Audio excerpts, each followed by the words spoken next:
Hello जी, राधे राधे। कैसे हैं आप सब? आशा करती हूँ आप सब ठीक होंगे, स्वस्थ होंगे। और आज है एकादशी और आज हमारा है एकादशी का व्रत और आप सबका भी होगा और नहीं रखते हो तो रखने का प्रयास करें। भाई एकादशी का व्रत तो सबसे महान व्रत है। ये तो मुक्ति का मार्ग है। देखो, ये तो जरूर ही रखना चाहिए व्रत।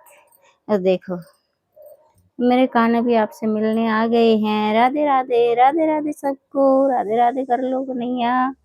है भाई, राधे राधे।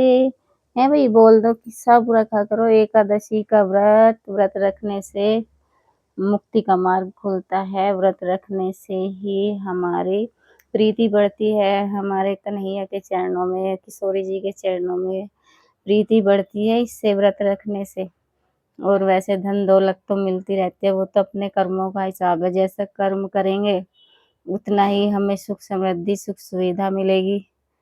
लेकिन व्रत करने का तो अलग ही होता है। मेरे कन्हैया के चरणों में प्रीति बनती है, किशोरी जी के चरणों में प्रीति बनती है। तो हमें धन दौलत तो अपने हिसाब से मिलेगी, लेकिन जो मुक्ति मिलेगी वो तो हमें व्रत करने से ही मिलेगी। बस यही सबसे आसान मुक्ति का मार्ग है। तो व्रत जरूर करना चाहिए भाई सबको। व्रत करने से ही प्रेम बढ़ेगा और मुक्ति मिलेगी। और बस सदा सच बोलो और अपने जीवन में खुशियाँ लाओ।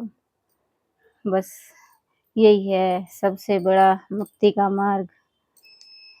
अरे सतयुग तो यही हो सकता है। बस सदा सच बोलो। बस किसी के साथ कोई दुर्व्यवहार ना करो, किसी से झूठ मत बोलो, किसी का दिल मत दुखाओ। बस यही है।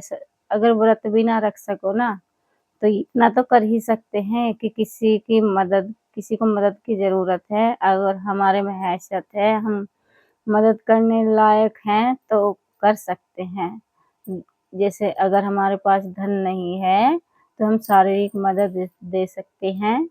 और कभी कभी शब्दों से भी मदद हो जाती है कि जो कोई कुछ पूछना चाह रहा है, उसे नहीं पता तो उसे बता दो। तो ये सब करके भी मदद होती है। तो किसी भी तरह से किसी की मदद कर दो तो ये भी सबसे बड़ा व्रत होता है। तो ऐसे ऐसे कार्य करने से भी तो हमें मुक्ति प्राप्त होती है और पापों से मुक्ति मिलती है हमें व्रत करने से और अच्छे कार्य करने से। बस किसी का दिल मत दुखाओ, यह भी सबसे बड़ा व्रत है। और व्रत रखेंगे तो फिर तो क्या कहने। चलो भाई, आज फिर मैं सुनाती हूँ आपको भगवत गीता का श्लोक। ये है मेरी भगवत गीता और अब मैं आपको सुनाती हूँ कोई श्लोक।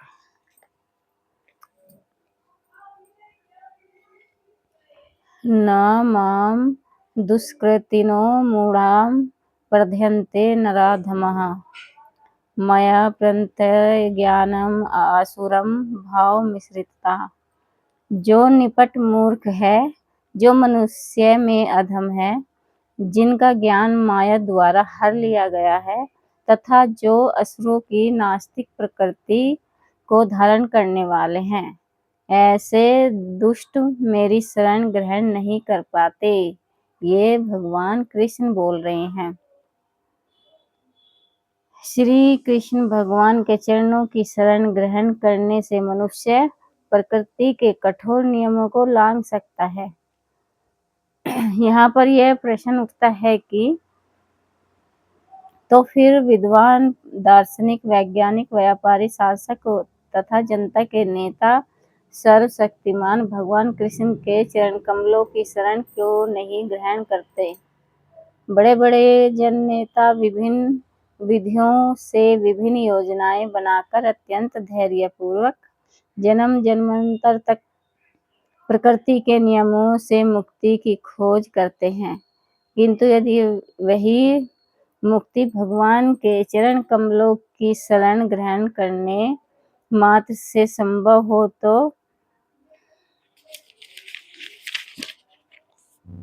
तो ये बुद्धिमान तथा श्रमशील मनुष्य इस सरल विधि को क्यों नहीं अपनाते। समाज के वास्तविक विद्वान नेता तथा ब्रह्मा, शिव, कपिल, कुमारगण, मनु, व्यास, देवल, असित, जनक, प्रहलाद, बलि तथा उनके पश्चात मध्वाचार्य, रामानुजाचार्य, श्री चैतन्य तथा बहुत से अन्य श्रद्धावान दार्शनिक, राजनीतिज्ञ, शिक्षक, विज्ञानी आदि हैं, जो सर्वशक्तिमान परम पुरुष के चरणों में शरण लेते हैं। किंतु जो लोग वास्तविक दार्शनिक, वैज्ञानिक, शिक्षक, अध्यापक आदि नहीं है, किंतु भौतिक लाभ के लिए ऐसा बनते हैं, वे परमेश्वर की योजना या पथ को स्वीकार नहीं करते। उन्हें ईश्वर का कोई ज्ञान नहीं होता। वे अपनी सांसारिक योजनाएं बनाते हैं और संसार की समस्याओं को हल करने के अपने व्यर्थ प्रयासों के द्वारा स्थिति को और जटिल बना लेते हैं। इसलिए वह नास्तिकों की अवैध योजनाओं का प्रतिरोध करती है।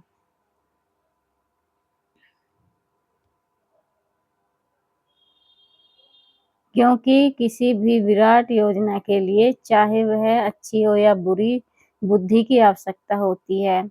लेकिन नास्तिक की बुद्धि का प्रयोग परमेश्वर की योजना का विरोध करने में होता है।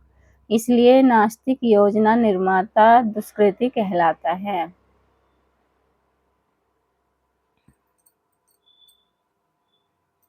वे जो कठिन श्रम करने वाले भारवाही पशुओं की भांति निपट मूर्ख होते हैं, वे अपने श्रम का लाभ स्वयं उठाना चाहते हैं। अतः वे भगवान को उसे अर्पित करना नहीं चाहते। भारवाही पशु का उपयुक्त उदाहरण गधा है। इस पशु से उसका स्वामी अत्यधिक कार्य लेता है। गधा यह नहीं जानता कि उसके लिए काम करना अच्छा है या बुरा। वह घास से पेट भरकर संतुष्ट रहता है। अपने स्वामी से मार खाने के भय से केवल कुछ घंटे सोता है और लात खाने के भय से के बावजूद भी वह अपने काम तृप्ति पूरी करता है। कभी कभी गधा कविता कहता है और दर्शन भगाड़ता है, किंतु उसे रेंगने से लोगों की शांति भंग होती है।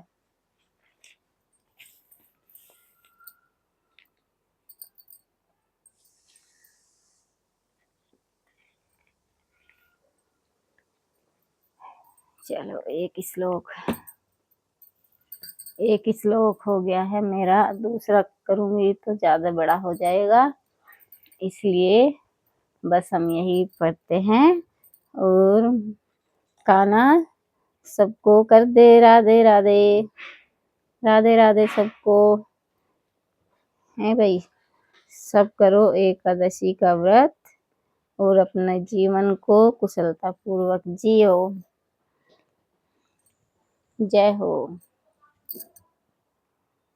जय श्री कृष्णा, जय श्री राधे श्याम।